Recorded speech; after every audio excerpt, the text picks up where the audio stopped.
Welcome to V digital news. నేను మల్లికా. ముందుగా headlines. Atmakur గ్రామానికి చెందిన పలు ఎస్సీ కుటుంబాలతో ముఖ్యమంత్రి చంద్రబాబు భేటీ. వైసీపీ బాధిత కుటుంబాలను పార్టీ తరపున ఆదుకుంటామని భరోసా.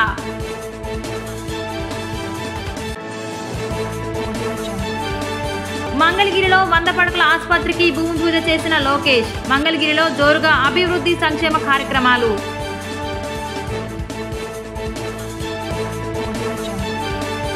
తిరుమల శ్రీవారిని దర్శించుకున్న ఏపీ డిప్యూటీ సీఎం పవన్ సతీమణి అన్నా లెజినోవా. దర్శన అనంతరం శ్రీవారి తీర్థ ప్రసాదాలను అందజేసిన అధికారులు.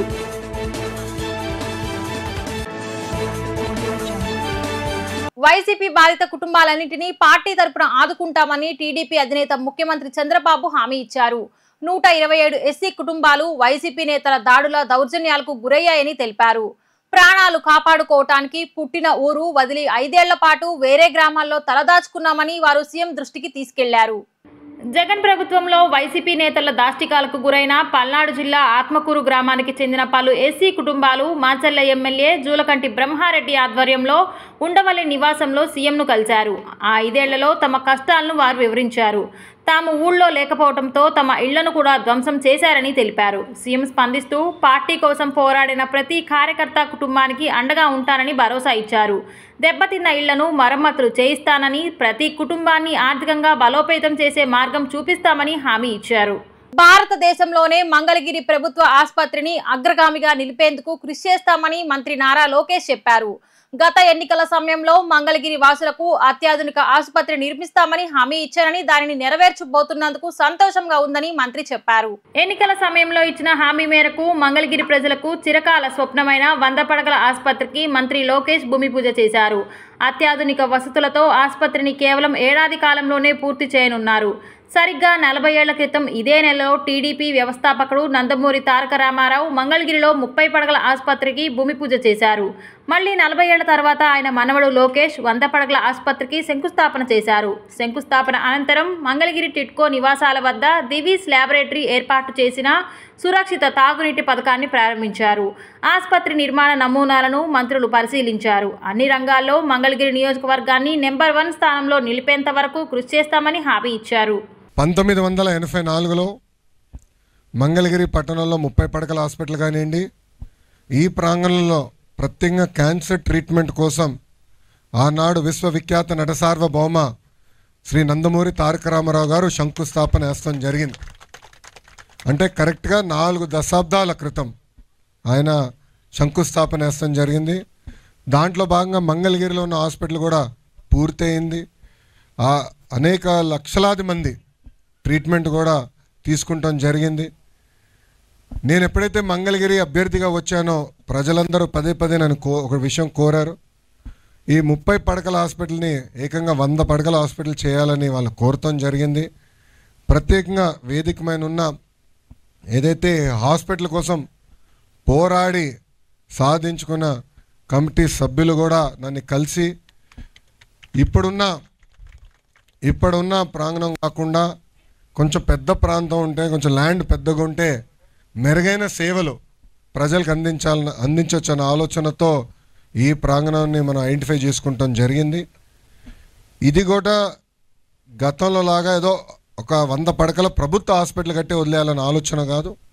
వేదిక మీద ఉన్న మేమందరం కూడా దాదాపు 5-6 సార్లు కూర్చొని ప్రతిసారి ఒక 2-3 గంటలు మేము చర్చించి ప్రతి విషయం సున్నంగా అధ్యయనం చేసిన తర్వాతనే లేఅవుట్ కూడా ఫైనలైజ్ చేస్తాం జరిగింది. వేదిక మీద ఉన్న మా అందరి కళ ఒకటే, ప్రైవేట్ ఆసుపత్రికి ధీటుగా ఈ 100 పడకల ప్రభుత్వ ఆసుపత్రి ఉంటుంది. ఒక జోనింగ్ కానివ్వండి, స్టాఫింగ్ కానివ్వండి, మెరుగైన సదుపాయాలు కానివ్వండి అందించే లక్ష్యంతో మేమందరం ఉన్నాం. అమరావతి పనులు కూడా ప్రారంభమైనాయి. సో ఈ ఆసుపత్రికి బాగా రద్దీ కూడా ఉంటుంది. ఎందుకంటే వస్తూ ఉంటారు, ట్రీట్మెంట్ పొందుతూ ఉంటారు. ఇక్కడ ఆర్థో కానివ్వండి, డయాలసిస్ సెంటర్ కానివ్వండి, మన నియోనేటల్ కేర్ కానివ్వండి, అన్నీ కూడా ఇక్కడ అందిస్తాం జరుగుతుంది. రాష్ట్ర ఉప ముఖ్యమంత్రి పవన్ కళ్యాణ్ సతీమణి అన్నా లెజినోవా ఉదయం తిరుమల శ్రీవారిని దర్శించుకున్నారు. తిరుమల శ్రీవారి ఆలయ క్షేత్రస్థాయి సంప్రదాయాలను పాటిస్తూ అన్నా లెజినోవా వేకువజామున శ్రీవారి సుప్రభాత సేవలో పాల్గొన్నారు. వైకుంఠ క్యూబ్ కాంప్లెక్స్ వద్దకు చేరుకున్న ఆమెకు టీడీపీ అధికారి హరీంద్రనాథ్ స్వాగతం పలికారు. అనంతరం వైకుంఠ క్యూ కాంప్లెక్స్ గుండా ఆలయంలోకి వెళ్లిన అన్నా లెజినోవా స్వామివారిని దర్శించుకొని మొక్కులు చెల్లించారు.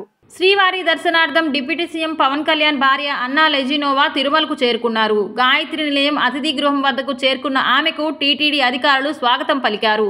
అనంతరం పద్మావతి విచారణ కార్యాలయం వద్దకు చేరుకొని శ్రీవారికి తలనీలాలు సమర్పించారు. అక్కడి నుంచి నేరుగా ఆలయ సాంప్రదాయాన్ని పాటిస్తూ భూవరాహస్వామి వారిని దర్శించుకున్నారు. ఉదయం తిరుమల శ్రీవారిని దర్శించుకున్నారు. దర్శనం అనంతరం అన్నా లెజినోవాకు స్వామివారి తీర్థ ప్రసాదాలను అందజేశారు. ఆలయం వెలుపలకు వచ్చిన అన్నా లెజినోవా ఆలయం ఎదుట ఉన్న అఖిలాండం వద్ద కొబ్బరికాయలు కొట్టి కర్పూర హారతులు సమర్పించారు.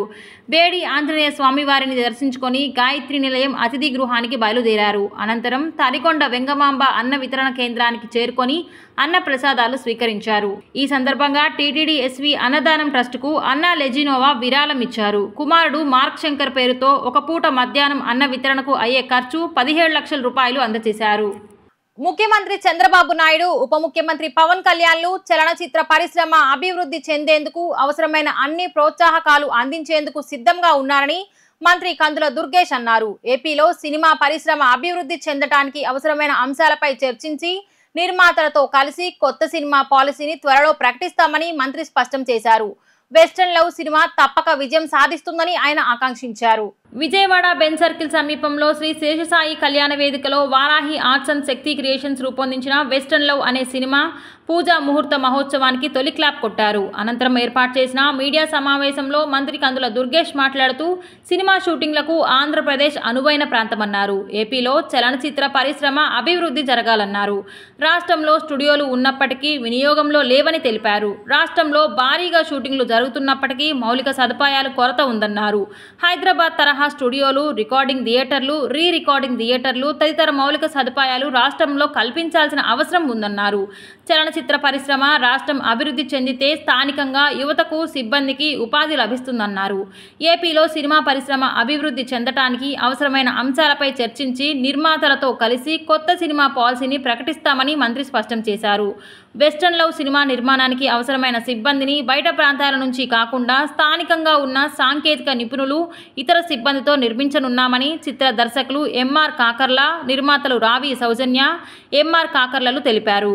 వెస్టర్న్ లవ్ సినిమా యువతకు మంచి సందేశాన్ని ఇచ్చే చిత్రమన్నారు. హీరో, హీరోయిన్గా నటించిన రావి రామ్ చరణ్, మాహీలు జంటగా నటించే చిత్ర విశేషాలు వారు వివరించారు. శ్రీమతి రావి సౌజన్య గారు నిర్మాతగా, కాకర్ల ఎంఆర్ గారు దర్శకునిగా రూపొందుతున్నటువంటి వెస్టర్న్ లవ్ అనేటువంటి సినిమా ఈరోజు ప్రారంభించడం అనేటువంటిది చాలా ఆనందంగా ఉంది. ఇవాళ రాష్ట్రానికి, దేశానికి అవసరమైనటువంటి ఒక కథాంశంతో ఈ చిత్రాన్ని నిర్మించడం, దాన్ని అందరికీ ఆమోదయోగ్యమైన విధానంలో ఒక మ్యూజికల్ లవ్ తోటి కలిపి ఒక అద్భుతమైనటువంటి చిత్రంగా దీన్ని రూపొందిస్తున్నారు. దాంతోపాటు యువతకి అవసరమైనటువంటి ప్రత్యేకమైనటువంటి సందేశాన్ని కూడా ఇస్తున్నారు. అందువల్ల ఈ చిత్రం బాగా రూపొందుతుందని, కొత్తగా హీరో, హీరోయిన్లుగా, ఆర్టిస్టులుగా ఎవరైతే సెలెక్ట్ కాబడ్డారో వారందరూ కూడా మంచి భవిష్యత్తు ఉంటుందని మనస్ఫూర్తిగా నమ్ముతూ, దాంతోపాటు ఇప్పుడే దర్శకులు కాకర్ల గారు మాట చెప్పారు. ఆంధ్రప్రదేశ్ రాష్ట్రంలో చలనచిత్ర పరిశ్రమ అభివృద్ధి చెందాలనేటువంటి మాట ఏదైతే ఉందో ఆ ప్రకారంగా మొత్తం షూటింగ్ ఆంధ్రప్రదేశ్లో తీయటం మాత్రమే కాకుండా స్థానికంగా ఉన్నటువంటి టాలెంట్ని ఉపయోగించుకుంటున్నాం. బయట నుంచి ఎవరిని తీసుకురావడం కాకుండా ఆంధ్రప్రదేశ్లో స్థానికంగా ఉన్నటువంటి ఆర్టిస్టులతోటే, సాంకేతిక నిపుణులతోనే ఈ సినిమా రూపొందిస్తున్నాం అనేటువంటి మాట చెప్పారు. దీనికి వారిని నేను ప్రత్యేకంగా అభినందిస్తున్నాను. ముఖ్యంగా ఆంధ్రప్రదేశ్ రాష్ట్రంలో వాళ్ళ ముఖ్యమంత్రి చంద్రబాబు నాయుడు గారు, ఉప ముఖ్యమంత్రి పవన్ కళ్యాణ్ గారు ప్రత్యేకంగా మన తెలుగు సినిమా పరిశ్రమ ఆంధ్రప్రదేశ్లో కూడా అభివృద్ధి చెందాలనేటువంటి ఆలోచనతోటి అనేక ప్రోత్సాహకాలు ఇవ్వడానికి సిద్ధంగా ఉంది. ఇప్పటికే ఇక్కడ కొన్ని స్టూడియోలు ఉన్నాయి, అయితే పూర్తి స్థాయిలో వినియోగించబడటం లేదు. అవి వినియోగించబడాలి. దాంతోపాటు ముఖ్యమైనటువంటి అంశం, ఇక్కడ షూటింగ్లు అయితే జరుగుతున్నాయి కానీ మౌలికపరమైనటువంటి సదుపాయాలు ఎక్కడా లేవు. డబ్బింగ్ థియేటర్ కానీ, రికార్డింగ్ థియేటర్ కానీ, రీ రికార్డింగ్ థియేటర్ కానీ ఇలాంటి సౌకర్యాలు ఆంధ్రప్రదేశ్లో లేవు. కేవలం అవన్నీ కూడా హైదరాబాద్లోనే ఉన్నాయి. అయితే ఇక్కడ కూడా ఆ రకమైనటువంటి సదుపాయాలను ఏర్పాటు చేస్తే స్థానికంగా ఉన్నటువంటి సాంకేతిక నిపుణుల్ని ఉపయోగించుకోగలుగుతాం. స్థానికంగా ఉండేటువంటి అద్భుతమైన లొకేషన్స్ని ఉపయోగించుకోగలుగుతాం. తద్వారా ఒక మంచి చిత్రాన్ని ఆంధ్రప్రదేశ్లో తీయగలుగుతాం అనేటువంటి మాట కూడా నమ్ముతున్నాం. అదేవిధంగా ఇవాళ నిర్మాతలతో కలిసి ఒక సమావేశం ఏర్పాటు చేస్తూ ఉన్నాం. ముఖ్యమంత్రి గారు అనుమతి ఇచ్చారు, ఉప ముఖ్యమంత్రి గారు కూడా దాన్ని ఆమోదించారు. నిర్మాతలు మేము కలిసి కొత్త సినిమా పాలసీని ఆంధ్రప్రదేశ్ రాష్ట్రంలో సినిమా పరిశ్రమ అభివృద్ధి చెందడానికి ఏ రకమైన పాలసీ ఉండాలనేటువంటి దాని మీద కూడా ఒక ఎక్సర్సైజ్ చేస్తున్నాం. త్వరలోనే ఆ పాలసీని కూడా తీసుకొచ్చి ఆంధ్రప్రదేశ్ రాష్ట్రంలో కూడా సినిమా పరిశ్రమ అభివృద్ధి చెందడానికి కృషి చేస్తాం అనేటువంటి మాటని ఈ సందర్భంగా తెలియజేస్తూ, ముఖ్యంగా ఈ సినిమా ప్రొడ్యూస్ చేయడానికి ముఖ్య కారణం పవన్ కళ్యాణ్ గారు ఏదైతే గేమ్ చేంజర్ ప్రీ రిలీజ్ ఈవెంట్లో ఉన్న మాట ఆంధ్రప్రదేశ్లో సినిమాలు తీయండి అనే మాటని స్ఫూర్తిగా తీసుకొని బాధ్యత గల జన సైనికురాలుగా అలానే ఈ రాష్ట్ర పౌరాలుగా బాధ్యత గల రాష్ట్ర పౌరాలుగా కూడా ఈ నిర్ణయం తీసుకోవడానికి ముఖ్య కారణం ఏంటంటే సినీ ఇండస్ట్రీ ఆంధ్రప్రదేశ్లో డెవలప్ అవ్వాలి. ముఖ్యంగా పవన్ కళ్యాణ్ గారిని నియమించినటువంటి మా మినిస్టర్ గారు, మా సినిమాటోగ్రఫీ మినిస్టర్ గారు సమక్షంలోనే ఆయన ఉండగానే మొత్తం సినీ ఇండస్ట్రీ కూడా మెడ్రాస్ నుంచి హైదరాబాద్ ఎలా వచ్చిందో హైదరాబాద్ నుంచి ఆంధ్రప్రదేశ్ కూడా అలాగే రావాలని, దీంట్లో కొంతమంది కొంత అంటే హైదరాబాద్ వాతావరణానికి ఏపీ వాతావరణం తేడా ఉందని, కానీ చెన్నై వాతావరణంతో కంపేర్ చేస్తే ఏపీ వాతావరణం చాలా బాగుంటుంది. కాబట్టి నేను చేసే ఈ ప్రయత్నం ఒక ఇసుక రేణు లాంటిది. కాబట్టి ఈ ప్రయత్నాన్ని ప్రతి ఒక్కరు ఆశీర్వదించి ఇక్కడి నుంచి హైదరాబాద్ వెళ్ళి అక్కడ సినిమాలు తీసి అక్కడ నిర్మాతలుగా మారి అక్కడ సెటిల్ అయ్యి మళ్ళీ ఏదైనా ఇబ్బందులు వస్తే మీరు అక్కడ వాళ్ళు కూడా అనే మాట అనే కన్నా కూడా నిర్మాతలందరూ కూడా ఏదైతే పెట్టుబడి పెట్టదలుచుకున్నారో అది ఏపీలోనే పెడితే, ఎందుకంటే నేను గత 2-3 నెలలుగా దీని మీద వర్క్ చేస్తున్నప్పుడు ఎంతమందికి ఉపాధి కల్పించడం అనేది నాకు అర్థమైంది. ఎందుకు ఈ ప్రోగ్రామ్ చేయడానికి చాలా మందికి మేము ఉపాధి కల్పించాం. ఈ ప్రోగ్రామ్ ఖర్చు అయిందంతా కూడా ఏపీలో ఉన్న వ్యక్తులే వాళ్ళు ఉపాధిగా వాళ్ళు భావిస్తా ఉన్నారు. అంటే ఒక సినీ ఇండస్ట్రీ కనుక ఏపీలో అడుగు పెడితే ఎంతమందికి ఉపాధి కలుగుతుంది అంటే మనం ఏదైతే భవిష్యత్తులో మనం 2047 అనుకుంటున్నామో దానికి అనుగుణంగా కూడా ఈ సినీ రంగం కూడా చాలా అత్యధికంగా ఉపయోగపడుతుందని చెప్పని భావిస్తున్నాము.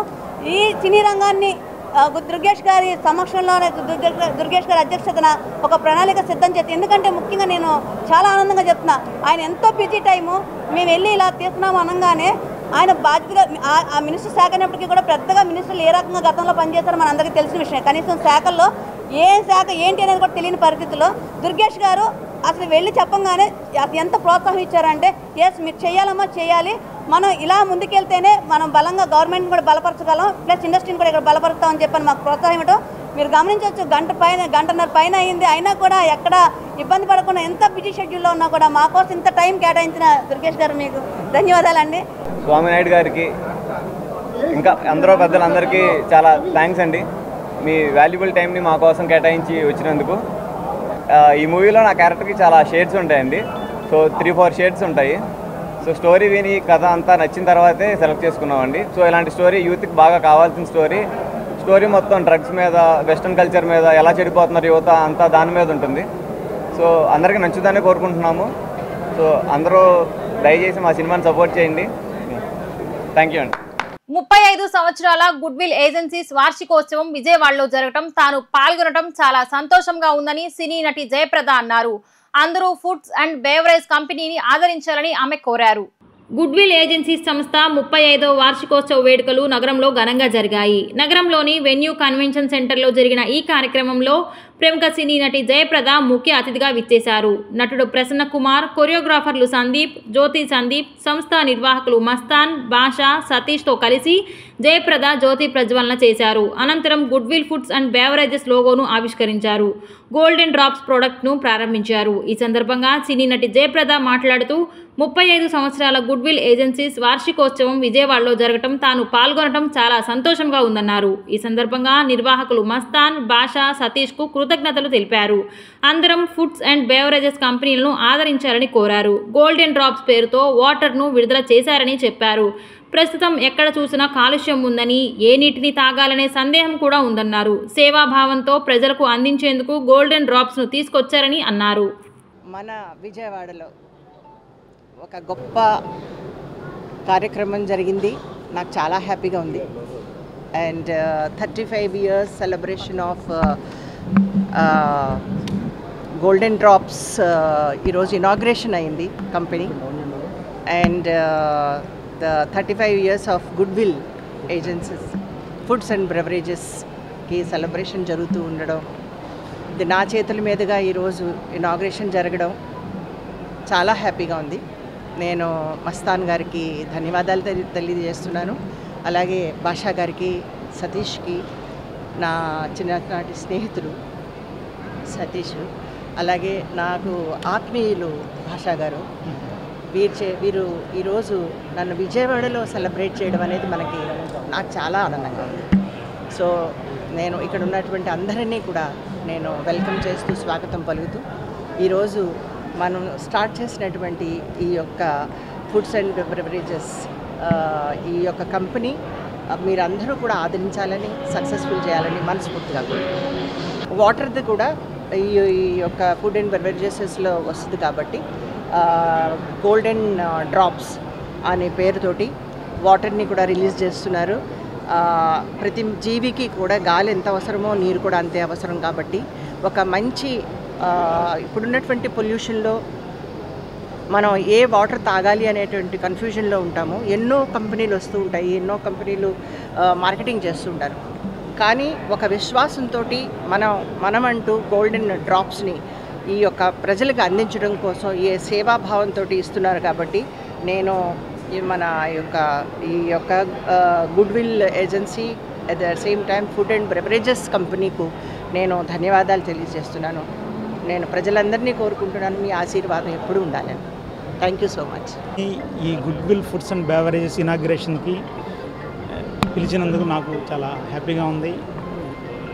మేడం 2 బ్రాండ్స్ లాంచ్ చేయబోతున్నారు, గోల్డెన్ డ్రాప్స్ అండ్ బెరిలియన్ సోడా అని.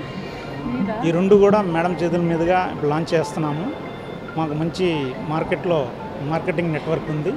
మంచి క్వాలిటీతో ఈ ప్రొడక్ట్స్ అన్నీ లాంచ్ చేయాలని మేము అందరినీ ఈ ఈవెంట్కి పిలిచాము. ఈ ఈవెంట్ గ్రాండ్ సక్సెస్ అయింది. అన్నం పరబ్రహ్మ స్వరూపమని ప్రభుత్వ విప్ సెంట్రల్ శాసనసభ్యులు బోండా ఉమామహేశ్వరరావు అన్నారు. శ్రీరామనవమి ఉత్సవాలు వాడవాడలా ఘనంగా నిర్వహించడమే కాక అన్నదాన కార్యక్రమాలు సైతం నిర్వహించుకోవటం అభినందనీయమన్నారు. 62వ డివిజన్ ఎల్బీఎస్ నగర్లో శ్రీ పట్టాభిరామాలయం వద్ద శ్రీరామనవమి మహోత్సవాలను పురస్కరించుకొని డివిజన్ టీడీపీ ఇన్ఛార్జ్ పైడి సీను, మాజీ కార్పొరేటర్ పైడి తులసి ఆధ్వర్యంలో 5,000 మందికి అన్నప్రసాద వితరణ కార్యక్రమాన్ని నిర్వహించారు.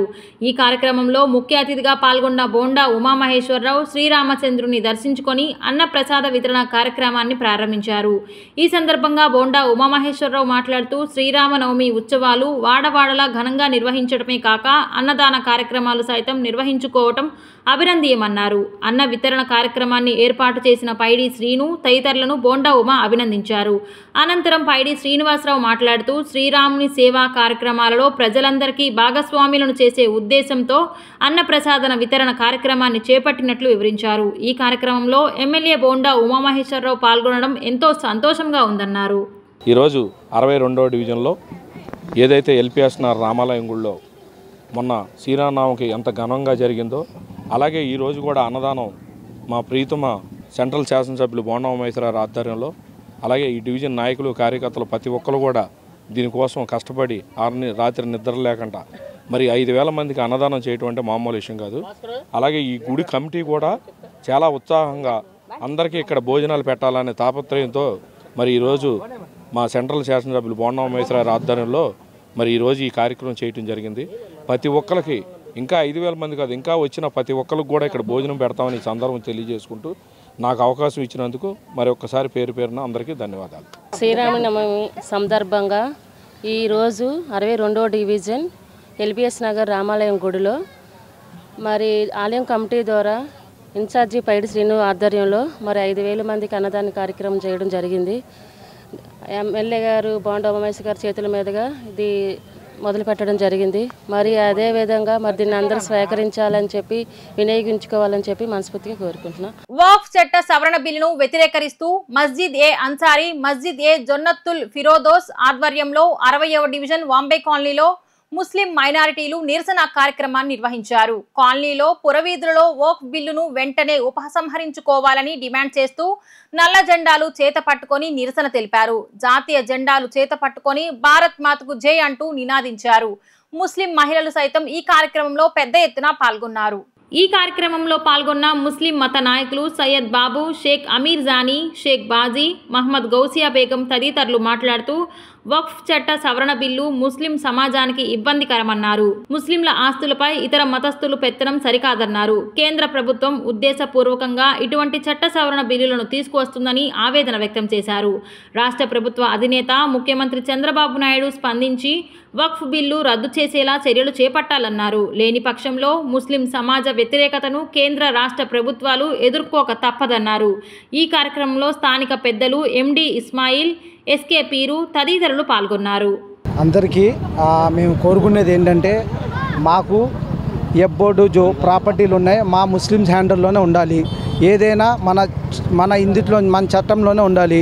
కొత్త జీవోలు పాస్ చేసి పబ్లిక్ని డిస్టర్బ్ చేయకూడదు. దీనివల్ల మేము కోరుకునేది ఏంటంటే నారా చంద్రబాబు నాయుడు గారు ముస్లిమ్స్కి మేము అండగా ఉంటామన్నారు. కానీ ఇక్కడికి వచ్చిన తర్వాత ముస్లిమ్స్కి ద్రోహం చేశారు. మేము కోరుకునేది నారా చంద్రబాబు గారిని ఒకే మాట, మా ముస్లిమ్స్కి మీరు న్యాయం చేయాలి. దీనికోసం ఎక్కడికైనా పోరాటానికి మేము రెడీగా ఉన్నాం. అజిత్ సింగ్ గారు విజయవాడ వాంబే కాలనీ నుంచి వచ్చిన మైనార్టీ సోదరులందరికీ ధన్యవాదాలు.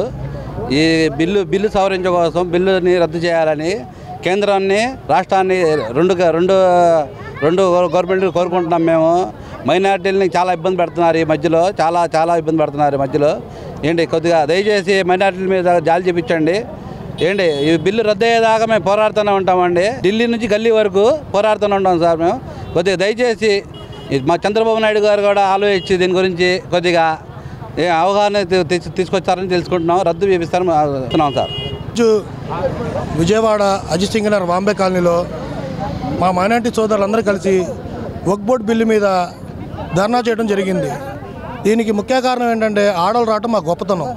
ఆడవాళ్ళు ఇంట్లో నుంచి బయటికి రాలి. అలాంటిది వక్ఫ్ బోర్డు మీద ఉన్న ప్రేమతో మాకు రోడ్డు మీద లాక్కుండా ఉండడానికి మా ఆడవాళ్ళు కానీ పిల్లలు కానీ రోడ్డు మీదకి వచ్చండి. మోడీ గారు మీరు దయచేసి ఈ వక్ఫ్ బోర్డు బిల్లుని ఆపాల్సిందిగా కోరుకుంటున్నాము. రెండోది ఏంటంటే మా మైనార్టీస్ని రోడ్డు మీద లాగమాకండి. ఎందుకంటే మీరు వచ్చిన కాడ నుంచి మా మైనార్టీస్ మీదే పడుతున్నారు. దాని గురించి మేము మాట్లాడుతున్నాం. ఇదే కాకుండా ఇంకా మీరు దీనికి పరిష్కరించలేకపోతే ఇంకా ఎక్కువ ధర్నాలు ర్యాలీలుగా చేయడానికి సిద్ధంగా ఉన్నాయి మైనార్టీ సోదరులు సోదరిమణులు. దీన్ని మీరు తప్పకుండా బిల్లు రద్దు చేయాల్సిందిగా కోరుకుంటున్నాం. పేదలు దివ్యాంగులను ఆదుకోవటంలో స్వచ్ఛంద సేవా సంస్థలు ముందుండాలని ప్రభుత్వ విప్ సెంట్రల్ శాసనసభ్యులు బోండా ఉమామహేశ్వరరావు అన్నారు. దివ్యాంగులు ఆత్మవిశ్వాసంతో ముందడుగు వేయాలని, వీరికి ప్రభుత్వ సహకారంతో పాటుగా స్వచ్ఛంద సేవా సంస్థల సహకారం ఉంటుందన్నారు. భారత్ వికాస్ పరిషత్ విజయవాడ సెంట్రల్ యూనిట్ల ఆధ్వర్యంలో దివ్యాంగులకు కృత్రిమ కాళ్లు, ట్రై సైకిళ్లు, వీల్ చైర్ల పంపిణీ కార్యక్రమం రాజీవ్ నగర్ ఉడా కాలనీలో భారత వికాస్ ఫౌండేషన్ కార్యాలయంలో నిర్వహించారు. ఈ కార్యక్రమంలో ముఖ్య అతిథిగా పాల్గొన్న బోండా ఉమామహేశ్వరరావు సుమారు 90 మంది దివ్యాంగులకు ఆర్టిఫిషియల్ లిమ్స్, 3 చక్రాల సైకిళ్లు, వీల్ చైర్లను ఉచితంగా అందజేశారు. ఈ సందర్భంగా ఎమ్మెల్యే బోండా ఉమామహేశ్వరరావు మాట్లాడుతూ దివ్యాంగుల సంక్షేమానికి రాష్ట్ర ప్రభుత్వం పెద్దపీట వేస్తోందన్నారు. దేశంలో ఎక్కడా లేని విధంగా దివ్యాంగులకు ప్రతి నెల పింఛన్ 6,000 రూపాయలు అందిస్తున్న ఘనత టీడీపీ ప్రభుత్వానిదన్నారు. అర్హులైన దివ్యాంగులకు ఎవరికైనా పింఛన్ అందకపోతే నేరుగా తనను సంప్రదించాలని సూచించారు. దివ్యాంగులు ఆత్మవిశ్వాసంతో ముందడుగు వేయాలని, వీరికి ప్రభుత్వ సహకారంతో పాటుగా స్వచ్ఛంద సేవా సంస్థల సహకారం ఉంటుందన్నారు. దివ్యాంగులకు లక్షల రూపాయలు విలువైన కృత్రిమ అవయవాలు అందచేసేందుకు ముందుకు వచ్చిన భారత వికాస్ పరిషత్ ప్రతినిధులను బోండా ఉమా అభినందించారు. అనంతరం కార్యక్రమ కన్వీనర్ ఎంవీఎస్ ఎన్వి ప్రసాద్ మాట్లాడుతూ సుమారు 5 లక్షల రూపాయల విలువైన దివ్యాంగులకు ఉపయోగపడే ఉపకరణాలను ఉచితంగా అందజేస్తున్నట్లు వివరించారు. Program chairman Vankadhara Vasudevarao, vice chairman Mahendra Jain, Kishore P Jain తదితరులు పాల్గొన్నారు. భారత్ వికాస్ పరిషత్ ఆధ్వర్యంలో ఈరోజు సెంట్రల్ నియోజకవర్గం 63వ డివిజన్లోని రాజీవ్ నగర్లో వాళ్ళ కార్యాలయంలో దివ్యాంగ సోదరులకి ఆర్టిఫిషియల్ లెగ్స్, అలాగే హ్యాండ్స్, అలాగే ట్రైసైకిల్స్, వీల్ చైర్లు అన్నీ కూడా ఇవ్వటం జరిగింది. గతం నుంచి కూడా ఈ సంస్థ అనేక సేవా కార్యక్రమాలు ఈ కార్యాలయం బేస్ చేసుకొని చేస్తూ ఉన్నారు. ఈ ప్రాంతంలోని పేదవాళ్ళకి ఈ కార్యాలయం భారత్ వికాస్ పరిషత్ సంస్థ నిత్యం సేవలు అందిస్తూ ఉంది. హృదయపూర్వకంగా వారిని అభినందిస్తూ ఉన్నారు. ఇవాళ దివ్యాంగ సోదరులకి ప్రభుత్వ పరంగా 3,000 రూపాయలు ఉండే పింఛన్ని 6,000 రూపాయలు చేసాం. 6,000 రూపాయలు కూడా ఉదయాన్నే ఇంటికి వెళ్ళి ఇస్తూ ఉన్నాం. అంతేకాకుండా ట్రై సైకిల్స్ ఏదైతే ఫెడలింగ్ చేసి తిప్పుకొని నడుపుకోవాల్సి వచ్చే సైకిల్స్ని ఇవాళ ఎలక్ట్రానిక్ ఛార్జింగ్ ట్రై సైకిల్స్ని ఇస్తూ ఉన్నాం. దానివల్ల దివ్యాంగ సోదరులకి మరి నడపలేని వారికి కూడా చాలా ఈజీగా దాన్ని ఛార్జింగ్ పెట్టుకొని యాక్సిలేటరు బ్యాటరీ ఛార్జింగ్తో నడిచే సైకిల్స్ వచ్చినాయి. దానికి కూడా చాలా ఉపయోగంగా ఉంటుంది. అలాగా ప్రభుత్వ పరంగా అన్ని రకాలుగా దివ్యాంగులకి అండగా ఉంటూ ఉన్నాం, పేదవారికి అండగా ఉంటూ ఉన్నాం. ఇలాంటి సంస్థలు కూడా పేదవారికి దివ్యాంగులకి సేవలు చేస్తూ ఉన్నాయి. హృదయపూర్వకంగా అభినందిస్తూ ఉన్నా. ఈరోజు 63వ డివిజన్లో మా స్థానిక కార్పొరేటర్ సోదరి మా మోదుగోలు తిరుపతమ్మ కానీ, డివిజన్ పార్టీ అధ్యక్షుడు వైకుంఠం కొండ, ఇన్ఛార్జి కోలాసీను, అలాగే మా సోదరి లబ్బా దుర్గా, వీళ్ళందరూ కూడా హాజరైన ఈ కార్యక్రమం అద్భుతంగా జరిగింది. అందరికి కూడా అభినందనలు తెలియజేస్తాం. Central branch, main branch and central branch తరఫున ఈ కార్యక్రమాన్ని నిర్వహించడం జరిగింది. ప్రతి సంవత్సరం కూడా భారత వికాస్ పరిషత్ ఈ దివ్యాంగుల క్యాంపు నిర్వహిస్తుంది. ఇవాళ దానికి గుంటూరు జిల్లా నుంచి, మన గోదావరి జిల్లా నుంచి, అలాగే అనంతపురం నుంచి కూడా చాలా 5-6 జిల్లాల నుంచి కూడా ఈ ఆర్టిఫిషియల్ లింబ్స్ కోసం వచ్చారు. అంటే వాళ్ళకి అక్కడ దొరక్క కాదు, మనం ఇచ్చే క్వాలిటీ వల్ల మనం ప్రతి సంవత్సరం అది లబ్ధి చేకూరుస్తుంటాం. అలాగే ట్రైసైకిల్స్, వీల్ చైర్స్ అన్నీ కూడా మొత్తం 85 మందికి భారత వికాస్ పరిషత్ 2 శాఖలచే ఇవ్వడం జరిగిందండి. బులెటిన్ ముగించే ముందు ముఖ్యాంశాలు మరొకసారి. ఆత్మకూరు గ్రామానికి చెందిన పలు ఎస్సీ కుటుంబాలతో ముఖ్యమంత్రి చంద్రబాబు భేటీ. వైసీపీ బాధిత కుటుంబాలను పార్టీ తరపున ఆదుకుంటామని భరోసా.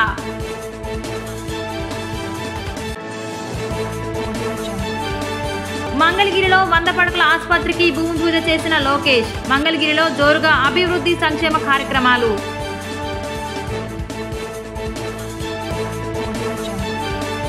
తిరుమల శ్రీవారిని దర్శించుకున్న ఏపీ డిప్యూటీ సీఎం పవన్ సతీమణి అన్నా లెజినోవా. దర్శన అనంతరం శ్రీవారి తీర్థ ప్రసాదాలను అందజేసిన అధికారులు.